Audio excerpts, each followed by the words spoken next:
आज हम स्टार्ट करेंगे क्लास 10th का चैप्टर नंबर 10th, जिसका नाम है लाइट, रिफ्लेक्शन एंड रिफ्रैक्शन। इस चैप्टर के अंदर हम बहुत सारे उन फिनोमिनाज की स्टडी करेंगे जो नेचर के अंदर हो रहे हैं, जैसे कि twinkling of star, twinkling of star. दूसरा example, formation of rainbow, formation of rainbow. और इसके अलावा भी बहुत सारे एग्जाम्पल्स, जैसे हम इमेज की फॉर्मेशन पढ़ेंगे किसके अंदर, मिरर्स के अंदर और लेंस के अंदर। तो इन सभी फिनोमिनाज की स्टडी करना और इमेज फॉर्मेशन को स्टडी करने से पहले हमें इन सभी फिनोमिनाज के बेसिक प्रिंसिपल के बारे में पता होना चाहिए।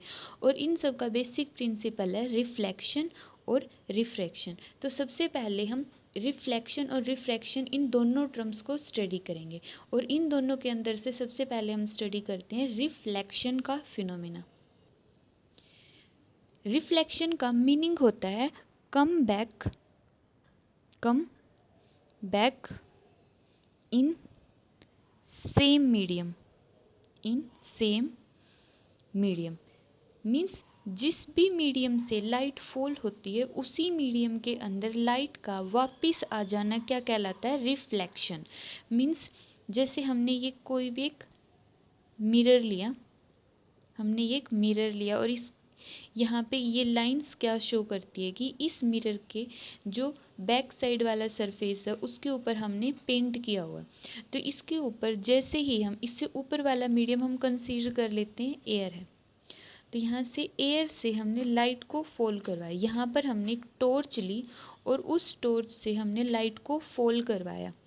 तो जो लाइट यहाँ पे फॉल होगी उसको हम बोलेंगे इंसिडेंट रे। जो लाइट फॉल होती है उसका नाम होता है इंसिडेंट रे। जिस भी पॉइंट के ऊपर लाइट फॉल होती है उस पॉइंट के ऊपर हम एक नॉर्मल ड्रॉ कर देते हैं। इस पूरे चैप्टर में हम नॉर्मल को डॉटेड लाइन से शो करेंगे।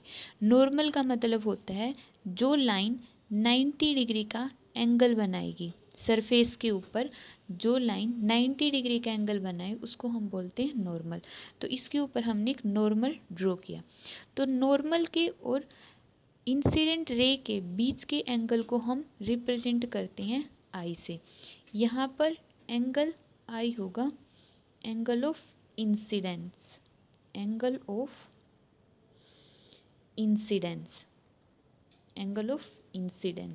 या एंगल ऑफ इंसिडेंट। और ये लाइट जो यहाँ पे फॉल हुई थी वो इसी मीडियम के अंदर रिफ्लेक्ट हो जाएगी। तो यहाँ पर इस एरो को हम इस तरह से दिखाएंगे कि लाइट इस मीडियम पर, या मीन्स इस सरफेस के ऊपर, इस मिरर के ऊपर लाइट फॉल हो रही है। और एरो का सिंबल इस तरफ दिखाते हैं, मीन्स ये लाइट यहाँ से रिफ्लेक्ट होकर वापस चली गई है उसी मीडियम में जिस मीडियम से ये फॉल हुई है। तो इस लाइट को हम बोलते हैं रिफ्लेक्टेड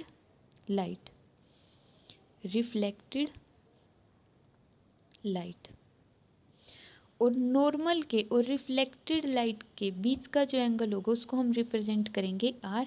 तो यहाँ पे आर होगा angle of reflection, angle of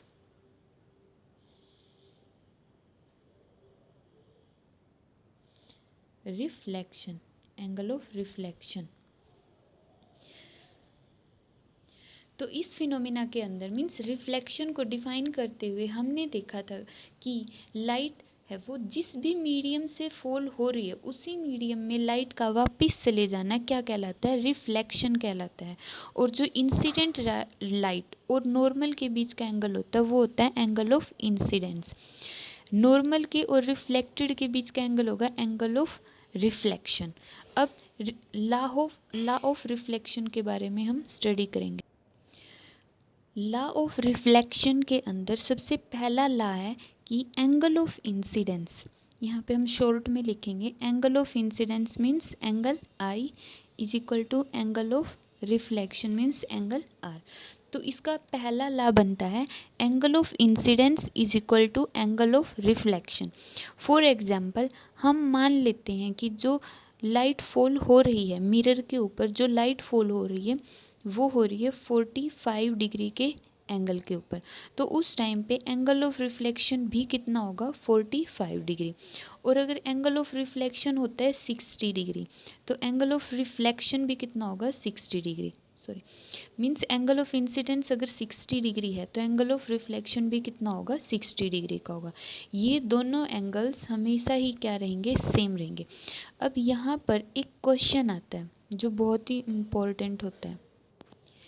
question ये है कि अगर कोई लाइट मिरर के ऊपर नॉर्मली फॉल होती है, कैसे फॉल हो रही है, नॉर्मली।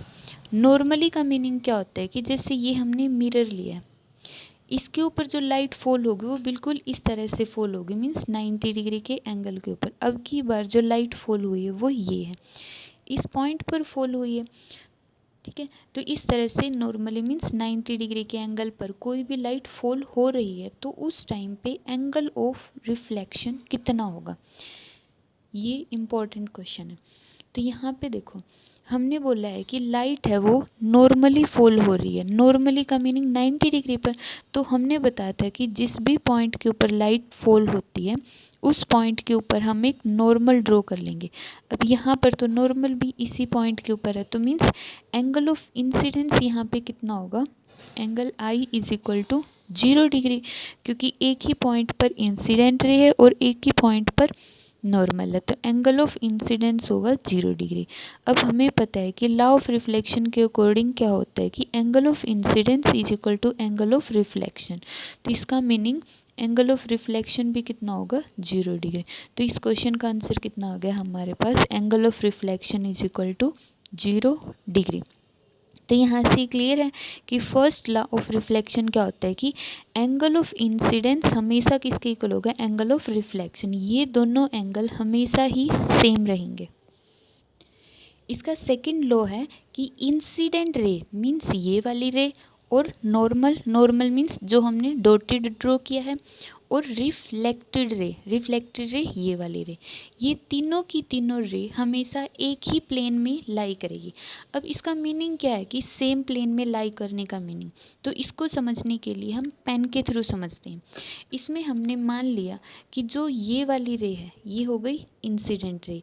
अब ये जो इंसिडेंट रे है ये दो वे से गिर सकती है, या तो हमने टॉर्च को यहाँ पर पकड़ा है, अगर हम यहाँ से फॉल करवाएंगे टॉर्च को तो लाइट ऐसे फॉल होगी, या फिर हम टॉर्च को इस तरह से दिखाएंगे, इस तरह से दिखाएंगे तो ये लाइट है वो इस तरह से फॉल होगी, मीन्स इस तरह से।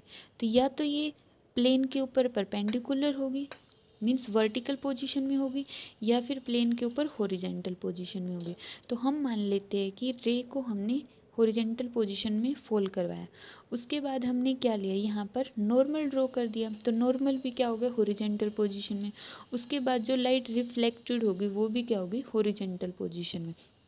तो इसका मतलब ये तीनों की तीनों रेज इंसिडेंट रे, नॉर्मल और रिफ्लेक्टेड रे तीनों की तीनों सेम प्लेन में है, मीन्स हॉरिजेंटल पोजीशन में है। और अगर हम इनको मान ले वर्टिकल में मीन्स इस तरह से, ये जो होगी वो इंसिडेंट रे, फिर इसी तरह से जो नॉर्मल होगा वो इस तरह से हो जाएगा, और रिफ्लेक्टेड रे होगी इस तरह से। इनको हम देखते हैं इस तरह से, यहाँ पर ये इंसिडेंट रे, नॉर्मल और रिफ्लेक्टेड रे, अब ये तीनों के तीनों वर्टिकल प्लेन में लाई करते हैं। तो मीन्स यहाँ पे सेकेंड लो का मीनिंग है कि तीनों की तीनों रेज चाहे वो इंसिडेंट रे हो, नॉर्मल हो और रिफ्लेक्टेड रे, तीनों रे हमेशा ही सेम प्लेन में लाई करेगी। तो यहाँ पर जो ये पूरा कंप्लीट क्वेश्चन बनता है कि define reflection and laws of reflection, जो एग्जाम में काफ़ी बार पूछा जाता है। तो यहाँ पर हमने देखा था कि रिफ्लेक्शन का मीनिंग होता है लाइट का सेम मीडियम में वापस जाना, और हमने दो लॉज ऑफ रिफ्लेक्शन के बारे में पढ़ा। अब आगे हमने देखा था कि रिफ्लेक्शन के फिनोमिना को स्टडी करते वक्त हमने यहाँ पर एक इस तरह का सरफेस शो किया था, और जिसको हमने नाम क्या दिया था कि ये मिरर है। तो इस चैप्टर के अंदर हमें ये देखना है कि मिरर कितने टाइप के होते हैं और उनके अंदर किस तरह की इमेजेस बनती है। तो अब हम स्टार्ट करेंगे मिरर की टाइप। मिरर की हमारे पास दो टाइप होती है। सबसे पहली तो होती है प्लेन मिरर। प्लेन मिरर जो हम घर के अंदर मिरर रखते हैं, मीन्स सुबह सुबह जब हम फेस देखते हैं अपना, तो उसको देखने के लिए जो मिरर यूज़ करते हैं वो जनरली हम प्लेन मिरर का यूज़ करते हैं। और दूसरा होता है spherical mirror. Spherical mirror, spherical mirror क्या होता है, जो स्लाइटली स्फीयर की शेप का होता है, मीन्स सर्कुलर शेप का होता है, उसको हम स्फेरिकल मिरर बोलते हैं। इसके बारे में हम कल के लेक्चर में स्टडी करेंगे। आज का लेक्चर होगा हमारा प्लेन मिरर के बारे में। तो प्लेन मिरर किस फॉर्म में होता है, इस तरह से। इसके पीछे की साइड हम पेंट कर देते हैं, इस तरह से प्लेन मिरर होता है। और इसकी बैक साइड में हम पेंट कर देते हैं। और ये जो मिरर्स होते हैं वो जनरली एल्युमिनियम और सिल्वर के बने होते हैं। जो सिल्वर का मिरर होता है वो अपने ऊपर फॉल होने वाली लाइट का 95% तक रिफ्लेक्ट कर देता है और 5% को एब्जॉर्ब कर लेता है। तो ये है प्लेन मिरर। अब इसकी प्रॉपर्टीज़। प्लेन मिरर की प्रॉपर्टीज़ काफ़ी इंपॉर्टेंट है, जो एग्ज़ाम में काफ़ी बार पूछी जाती हैं। तो इसकी प्रॉपर्टीज़ है, फर्स्ट प्रॉपर्टी कि इसके अंदर जो इमेज होती है वो सेम साइज़ की बनती है। इमेज किसके इक्वल होगी, सेम साइज़ की। जितना ऑब्जेक्ट का साइज़ होगा उतनी ही साइज़ की इसके अंदर इमेज बनेगी। दूसरा, इसकी जो इमेज होती है वो लेटरली इन्वर्टेड होती है। लेटरली इन्वर्टेड का मतलब क्या होता है कि जैसे हम मिरर के सामने खड़े होते हैं तो मिरर के अंदर हमें क्या लगेगा कि जो हमारा लेफ़्ट हैंड है, मिरर में जो इमेज होगी वो उसका राइट हैंड होगा। मीन्स लेफ़्ट का राइट दिखना ही क्या होता है, लेटरली इन्वर्टेड होता है। तो इसकी दो प्रॉपर्टीज़ हैं कि जो इमेज होगी वो सेम साइज़ की होगी, मीन्स सेम हाइट की होगी, और इसकी जो इमेज होगी वो लेटरली इन्वर्टेड होगी।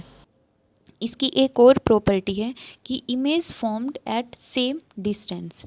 मीन्स अगर हम प्लेन मिरर के सामने 1 मीटर की डिस्टेंस पर खड़े होकर खुद को ऑब्जर्व करते हैं तो मिरर के अंदर की साइड हमें ऐसा लगेगा कि एक पर्सन खड़ा है। वो मिरर के अंदर जो इमेज दिखेगी वो भी कितनी दूर दिखेगी, 1 मीटर की डिस्टेंस पर ही दिखेगी। मीन्स इसके अंदर जो भी इमेज बनती है वो सेम डिस्टेंस पर बनती है। तो ये थी प्लेन मिरर की 3 प्रॉपर्टीज़। कल को हम स्टडी करेंगे स्फेरिकल मिरर।